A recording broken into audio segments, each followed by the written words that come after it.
Oke, teman-teman, kita lanjutkan ya bincang UMKM kali ini. Kang Hendra akan bercerita nih tentang miracle ketika berusaha mengembangkan keripik tempe dan keripik singkong ini sampai tembus ke ekspor luar negeri. Gimana Kang? Boleh diceritakan ke teman-teman? Ya, siap. Waktu itu saya dikasih fasilitas waktu sama dinas, ada pertemuan para eksportir ceritanya tuh. Nah di situ tuh saya merupakan salah satu UKM yang diikut sertakan gitu. Di acara itu kalau saya tahu yang bakal datang itu adalah perusahaan-perusahaan besar, perusahaan-perusahaan yang emang intent ekspor, sebenarnya saya juga agak minder, pasti nggak bakalan datang tuh. Cuman waktu itu ya udah, pokoknya ada acara pertemuan, saya hadir aja tuh. Berarti ditodong gitu, sama dinas ya? Ditodong, maksudnya disuruh ikut gitu. Udah ikut. Pas saya datang ke situ, kok ini acaranya tentang eksportir kata saya gitu ya. Saya juga bingung waktu itu. Saya nanya balik tuh, saya nelpon, Bu, ini acaranya kok para eksportir semua, perusahaan besar semua. Kata dia tuh, ya udah Mas, sengaja biar belajar kata saya gitu. Saya juga agak ini. Waduh, saya udah di situ mau tidak mau kan ya. Udah saya ikutin aja tuh. Nah, pas waktu pemaparan tuh saya bener-bener bingung kok. Ini yang diurusin kan tentang ekspor aja, literasi segala macam negara-negara.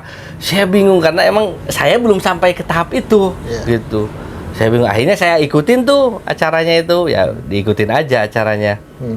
Nah, di saat sesi makan tuh, itu kan acaranya bebas. Nah, disitulah saya mulai beraksi yang bisa dikatakan dari PDKT yang biasa saya selalu lakukan kalau lagi acara-acara di meja makan kan ngobrol bebas tuh. Ya akhirnya saya memperkenalkan lah ke perusahaan-perusahaan yang emang mereka udah pada ekspor itu.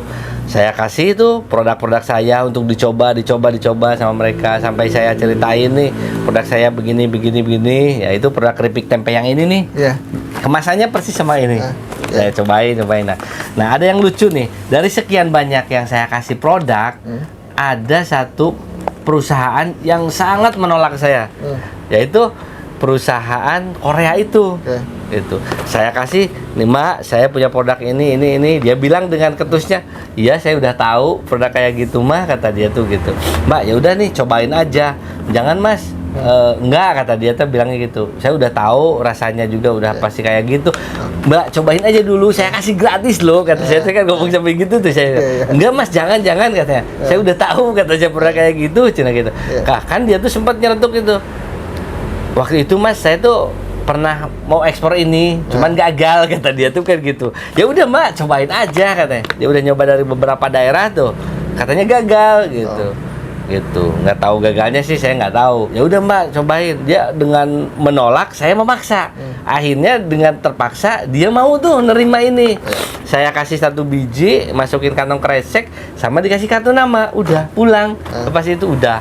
Singkat cerita besoknya tuh ada yang telepon ke saya tuh. Ini nomor nggak dikenal, nomor siapa ya, kata saya gitu. Ya ini saya angkat. Ya saya jawab gitu. Halo, dengan Mas Hendra ya? Iya, kata saya teh. Ini dari mana? Ini Mas, saya yang kemarin dikasih produk, katanya gitu. Saya mikir, yang mana ya? Soalnya waktu kemarin acara itu yang kasih produk bukan hanya dia, banyak tuh. Itu Mas yang saya nolak-nolak. Oh iya, begitu nolak-nolak saya langsung ngeh karena dia sendiri tuh yang nolak. Kalau yang lain begitu saya kasih kan gratis ini, dia terima, dia nolak gitu. Nah, dari penolakan itu saya langsung inget makanya ke dia. Ya gimana? Kapan ada waktu? Emang enggak Mak, bisa disesuaikan, kalau saya mah waktu mah banyak, kata saya gitu. Ya udah Mas, akhirnya kita janjian tuh. Dia datang ke tempat saya sambil ini janjian berapa hari kemudian tuh. Dia ngobrol-ngobrol di sini. Mas, setelah saya coba katanya, kok produknya lain daripada yang lain. Saya udah beberapa kali nyoba produk yang sejenis kayak gini. Kok ini dari segi rasa sama tekstur beda ya, katanya gitu. Makanya kata saya juga, Mbak coba dulu, kata saya gitu. Sambil guyonan gitu ya. Gitu. Nah, akhirnya disitulah obrolan tuh mulai berjalan gitu. Akhirnya Mas, saya beli lagi sampelnya. Nanti mau saya ajuin langsung ke si misternya, itu yang punya si bosnya lah gitu ya, orang Korea kebetulan yang punyanya. Nah, akhirnya dia bawa, disampaikan mungkin ke si bosnya itu. Nah, berapa minggu kemudian kontak saya lagi, Mas, si Mister udah cocok nih sama teksturnya, cuman rasanya ada yang harus direvisi. Oh, siap kata saya gitu. Kenapa? Karena lidah orang sana itu nggak kayak lidah orang kita, pinginnya gurih, asin. Kalau orang sana itu ini keasinan, dia bilang kayak gitu. Oh, siap kata saya gitu. Akhirnya saya trial tuh, dicoba ini, masih kirim lagi. Oh, masih kurang sampai 2 sampai 3 kali kalau nggak salah waktu itu. Sampai oh udah ini rasanya udah pas. Teksturnya udah pas. Ya, pas itu. Nah, di situ dia order lagi tuh ke saya, katanya buat sampel, dia bilang kan gitu. Emang gak terlalu banyak. Dia order, minta ke saya, beli ke saya buat sampel, kirim. Lama tuh, 2 sampai 3 bulan baru ada kabar lagi. Mas minta lagi katanya. Beli lagi. Beli lagi tuh. Pleng, nggak ada kabar lagi tuh pas udah kedua tuh. Nah, pas itu ada PO minta lagi sampelnya. Lama lagi tuh. Ceritanya tuh udah hampir 6 bulanan itu dari yang ketiga tuh. 1 ke 2 bisa 2 sampai 3 bulan, dari 2 ke 3 itu. Sampai yang ketiga tuh paling lama. Tiba-tiba dia tuh ngubungi lagi. Mas, kapan ada waktu? Ya mangga, seperti biasa saya bilang, karena emang waktu saya kan cuman produksi di rumah aja kan. Ya udah, ini janjian lah. Langsung dia tuh langsung sama si misternya itu datang ke tempat saya ke sini, ngobrol-ngobrol, singkat cerita obrolan itu intinya gini. Dia datang ke sini memperkenalkan si misternya ke saya, dia juga memperkenalkan ini yang punya produk ini gitu. Pertama dia mau kontrak kerjasama karena produknya udah cocok. Nah, terus dia cerita, saya juga kan nggak nanya yang sampel-sampel kemarin itu buat apa gitu. Akhirnya dia cerita, yang pertama itu sampel yang pertama itu buat uji lab di Indonesia, lolos ceritanya. Yang kedua buat uji lab di Koreanya, lolos juga. Alhamdulillah itu. Nah, yang ketiga itu adalah buat sampel tester di sananya. Dia mungkin apakah dia langsung ke konsumennya, apakah dia ke agen-agen dianya gitu. Pokoknya dia buat sampel tester lah aja bahasanya. Mereka pada cocok tuh. Akhirnya ketemu, kita apa istilahnya kontrak kerjasama, perjanjian, sama kata dia tuh mau langsung PO. Nah, cuman pas saya dengar PO-nya tuh di luar ekspektasi saya gitu. Pikir saya tuh ya biasa-biasa, yang namanya produk baru kan mungkin pesen juga paling kuantitinya kuantitinya tuh sedikit gitu. Kayak kemarin aja kan cuman berapa puluh pieces, berapa karton gitu ya. Ini tiba-tiba begitu ngomong, Mas, mungkin untuk PO pertama itu kita perkiraan 10 kontainer. Wah, saya tuh sampai bengong tuh ya, gitu. 10 kontainer dalam pikir saya nggak langsung respon tuh. Saya cuma bengong aja begini. 10 kontainer, karena di dalam pikir saya itu 10 kontainer itu berapa banyak gitu. Jangankan 10 kontainer, 1 kontainer aja saya bingung. Berapa banyak, terus saya harus ngerjain berapa lama gitu. Saya cuma ngeleng, gimana Mas, kata dia, sampai negur saya tuh. Saya tuh bingung, Mbak. Kok bingung? Katanya dikasih PO, kok malah bingung gitu, kata bingung. Ya saya sendiri tuh, saya nggak tahu, Mbak. Jangankan 10 kontainer, 1 kontainer itu berapa banyak. Ya nanti kita bantu hitungkan. Terus saya harus ngerjainnya berapa lama, kata saya. Ya kalau bisa sih yang 10 kontainer itu 1 bulan, dia bilang gitu. Saya kan bingung ya gitu. Saya sampai bengong aja gitu. Akhirnya di situ kayaknya sih Mbak, saya belum sanggup, kata saya gitu. Kenapa belum sanggup, kata dia tuh gitu. Ya saya juga nggak tahu Mbak, saya harus bingung. Nih Mbak, saya nanti deh, kata saya teh, lihat tempat produksi saya kayak gini keadaannya tuh.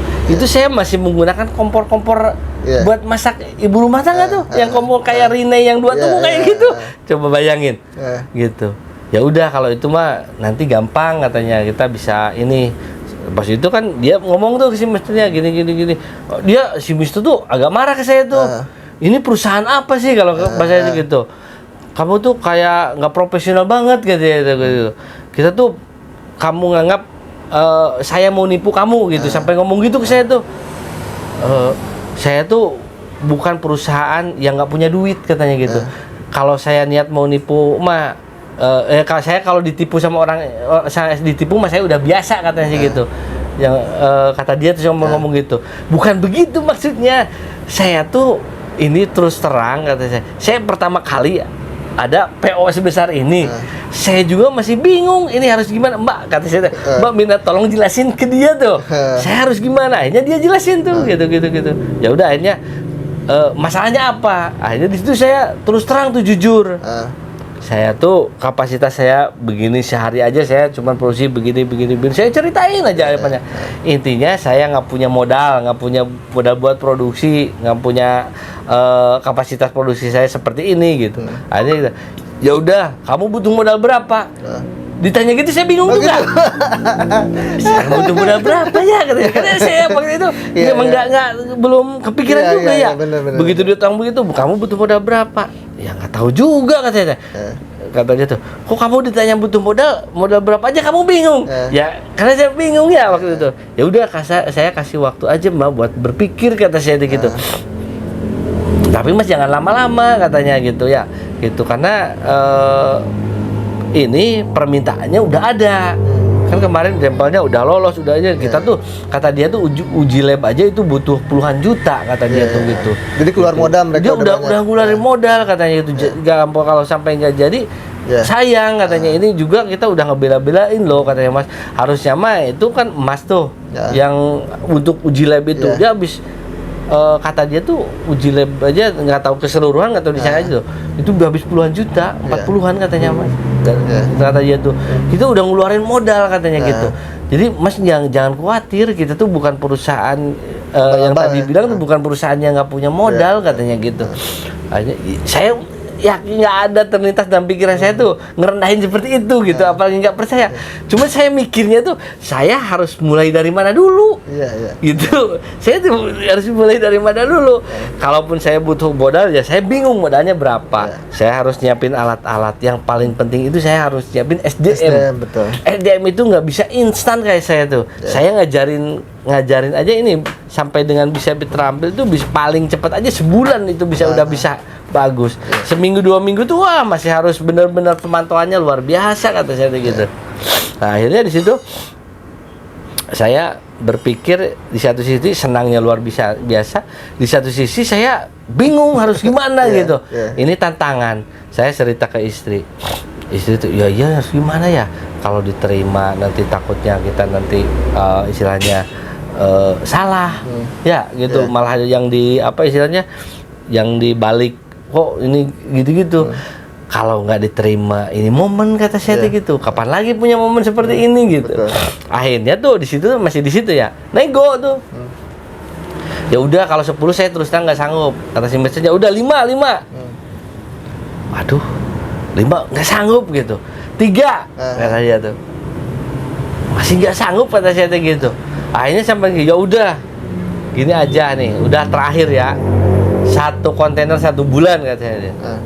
Saya di situ nggak bisa jawab karena udah ini banget kan, udah nggak ada lagi kan, mau setengah lagi kan gitu. Ya saya nggak janji, tapi saya usahain kata saya gitu.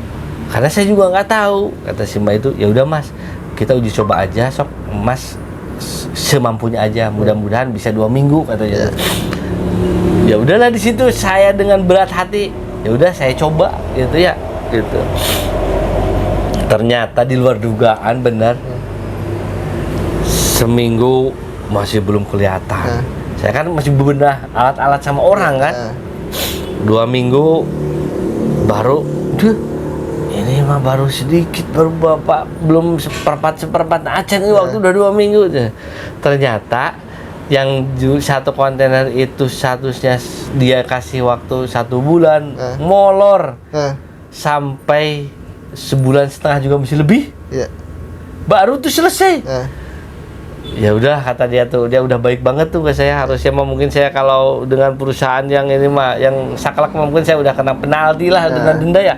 Ya udah Mas, kita ini aja apa istilahnya jalanin, tapi Mas terus jangan berhenti katanya. Jadi itu belum, saya udah aja saya belajar tuh. Yang tadinya masih bertahan tuh berapa bulan tuh, jadi 1 kontainer itu 1,5 bulan, makin sini jadi 1 bulan, makin sini turun sampai bisanya sampai 20 hari itu bisa. 20 hari satu 20 hari kontainer. satu kontainer itu kesininya udah bisa tuh.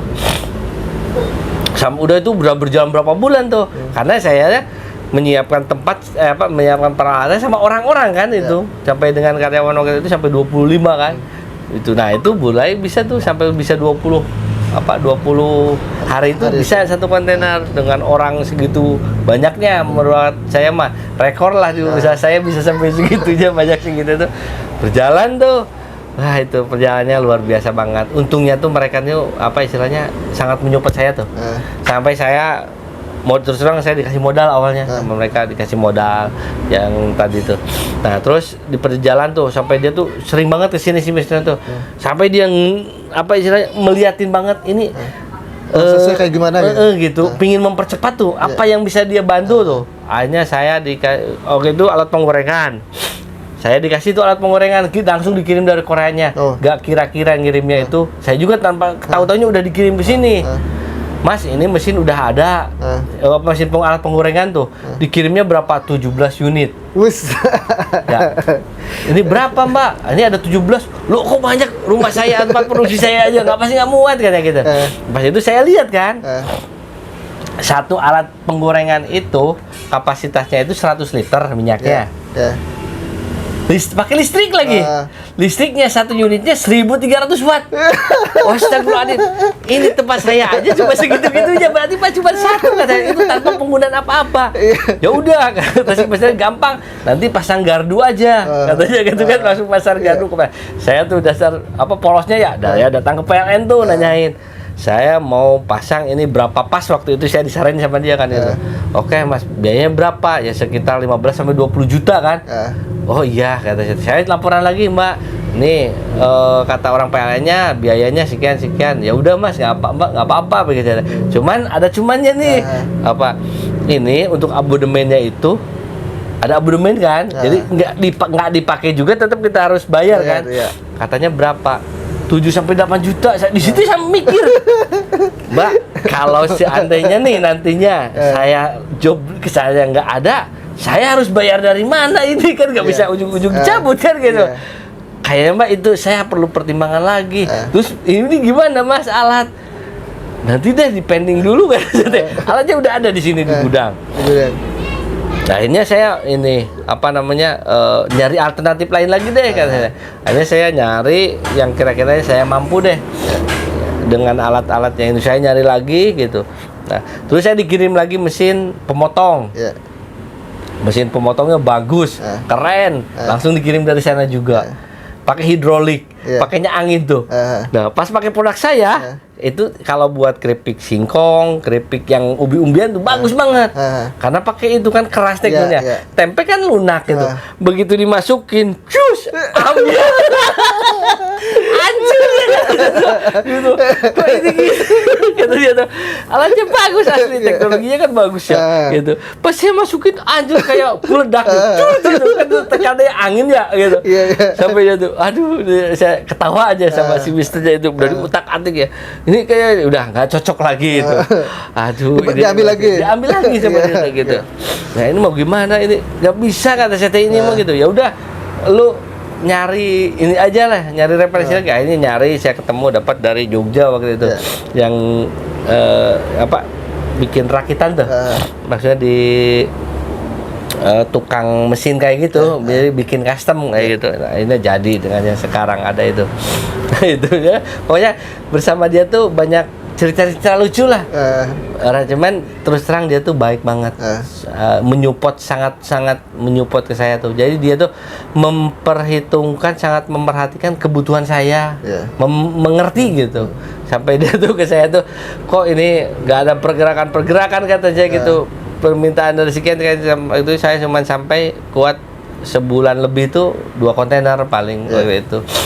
Kan waktu sekali kontainer cuma sampai 20 hari kayak gitu ya. Jadi sebulan untuk 2 kontainer aja berat. Makanya dia tuh sama sok apa yang bisa dibantu untuk gitu. Karena awalnya dia tuh mikir tuh bikin tempe tuh instan kayak bikin gitu kerupuk. Dibikin adonan, dicetak, potong langsung goreng bikinnya. Kan tempe itu ada proses fermentasinya Betul. dulu sih. Dia Iya. tuh nggak mikir ke situ, makanya ya udah barang kayak apa kacang campur bikin adonan, tepung dipotong langsung digoreng. Dia mikirnya gitu. Akhirnya saya jelasin tuh prosesnya gini, baru dia tuh mikir sampai kan ada fermentasinya, apalagi tempe yang saya itu kan lebih panjang waktunya ya. Ya. Lebih panjang, maksudnya fermentasinya lebih lama Ya, daripada ya, tempe yang biasanya gitu, karena proses fermentasinya itu udah sama tepungnya. Oh. Jadi kalau secara ini kan kelihatan kayak nggak ada tepung tuh. Ya, Jadi fermentasinya udah sama tepungnya. Nah di situ dia memahami sekali itu dengan proses yang saya lakukan gitu, dengan alat-alat yang saya ini, dia juga menyupport gimana caranya supaya saya tuh bisa meningkat Ya, gitu produksinya ya. gitu. Nah setelah ini berjalan tempenya, terus dia juga ada produk apa lagi gitu. Akhirnya saya ini ada keripik tempe, oke. Keripik singkong Ya. gitu. Akhirnya jalan juga keripik singkongnya gitu. Nah pokoknya cerita-ceritanya tuh lucu banget itu. Oke. Yang sama orang Korea itu. Sama orang Korea itu bener-bener aduh dia terus terang dia tuh baik banget. Saya baru ketemu dengan buyer luar negeri, baik banget, baik dari segi materi, baik dari segi dia tuh nyupport apa yang bisa dia bantu, dia membantu ke saya tuh gitu. Baik dari segi peralatan, baik dari segi modal gitu. Maksudnya buat modal produksi gitu. Dia tuh membantu banget tuh saya tuh. Makanya saya tuh bisa berjalan ini karena merekanya baik gitu. Bukan karena saya superhero ya gitu. Karena terus terang kapasitas saya produksi dari segitunya itu ya mereka support banget gitu. Terutama dari segi permodalan tuh. Coba siapa UKM yang bisa, ya, saya sendiri waktu itu dari segi ekonomi emang lagi nggak punya duit aslinya gitu. Nah itu perjalanan sama mereka tuh ya alhamdulillah tuh ketemu dengan orang baik gitu aja. Gitu. Berarti teman-teman bayar dari luar negeri itu pasti ada yang memang care juga ke kita ya tentang produksi kita, mensupport kita dalam memproduksi selama itu produknya unik ya teman-teman. Nah itu salah satu yang dimiliki oleh Kang Indra adalah produknya unik. Jadi rasa keripiknya itu ternyata masuk di lidah orang Korea. Betul. Sehingga mereka pun tidak akan tanggung-tanggung lah untuk mensupport si Kang Indra sendiri ya. Betul. Sampai saya tuh udah berjalan setahun tuh, Kang ya. Sampai saya tuh udah seneng banget tuh. Cuma ya itu mungkin pandemi ini ya secara ininya pandemi, tapi mungkin itu bukan rezeki saya ya. Sampai gini, nih nanti tahun depan dia si misalnya langsung ngomong langsung ke saya tuh, kamu cari tempat yang luas atau mau nyari bangunan yang luas. Kalau mau nyari tempat yang luas nanti kita bangunkan pabrik yang gede kata dia tuh. Sampai saya udah di situ seneng banget ya. Aduh, ternyata ini mungkin rezeki domplok gitu ya gitu. Yaudah nanti pokoknya cari tempat yang luas nanti kita bangunkan pabriknya. Jadi khusus buat produksi keripik tempe katanya gitu. Saya tuh di situ udah pikiran saya tuh udah ngawang-ngawang ya gitu, dari yang usaha di dapur rumahan gitu sampai ke bayang saya sampai bisa nanti punya perusahaan gede. Saya udah mimpi aja tuh gitu. Ya Allah gitu. Ya mungkin qadar Allah ya, mungkin masih belum rezeki saya gitu. Begitu pandemi, akhir pandemi, justru di akhir pandemi kejadiannya kayak gini gitu. Justru awal pandemi itu saya 2020 tuh lagi tinggi-tinggi banget permintaan dari dia tuh. Karena produk saya ini jadi yang tadi saya bilang tuh, ini kan produk sehat, healthy food dari saya. Betul. Ini tuh ternyata sangat seneng buat cemilan-cemilan orang yang di rumah sakit. Gitu ini tuh gitu. Di halayak banyak juga apa istilahnya umum juga iya. Cuma rumah sakit itu pakainya cemilan ini, kata dia tuh begitu gitu. Di sana tuh bahkan yang satu kontainer itu dia kan katanya yang udah mau nerima produk ini tuh udah ada 10 agen. Kenapa dia muncul 10 kontainer waktu awal tuh? Jadi satu agen itu satu kontainer. Yang ini aja sampai yang satu aja, yang jangankan yang 10, yang satu aja kok ini lama pisan katanya. Ini udah datang, ini kok ngirimnya tuh lama lagi. Yang satu kontainer aja belum kepenuhin katanya waktu itu tuh. Makanya dia sampai nyupport berani ngirim mesin alat penggorengan itu sebenarnya buat mempercepat itu mendongkrak saya tuh, karena emang lagi kenceng banget permintaannya dia tuh gitu, sampai dia tuh apalagi yang bisa disupport sok cepet kata dia tuh. Dia juga kan mungkin udah sangat apa istilahnya ya sama orang dianya dikejar-kejar sama konsumen, ya pasti kan dia juga ngejar kita sebagai produsen gitu. Wah, saya di situ aduh masalah di situ ya. Berarti sekarang itu masih di hold dulu. Ya, semenjak itu tuh berarti kan PPKM ya off tuh. Karena emang waktu awalnya susah kontainer kan, harganya tinggi waktu itu kan gitu. Sama perjalanannya yang tadinya 2 minggu udah sampai ini sampai berbulan-bulan kan nggak memungkinkan juga karena produk kita kan makanan juga kan, terlalu lama di jalan resiko juga. Nah itu di off tuh, di waktu berjalan itu berarti 2000 udah setahun lebih tuh. Nah baru kemarin komunikasi lagi, ada lagi, nih baru mau ini juga cuma mau ada permintaan lagi tapi untuk singkongnya, tapi itu juga baru cuman sedikit, cuman 200 karton gitu. Ya udahlah, alhamdulillah mudah-mudahan ini awal yang baik gitu, bisa berjalan lagi dari sekian tahun ya. Saya juga mudah-mudahan bisa nyambung berjalan lagi lah gitu, seperti dulu lagi gitu, harapannya sih gitu.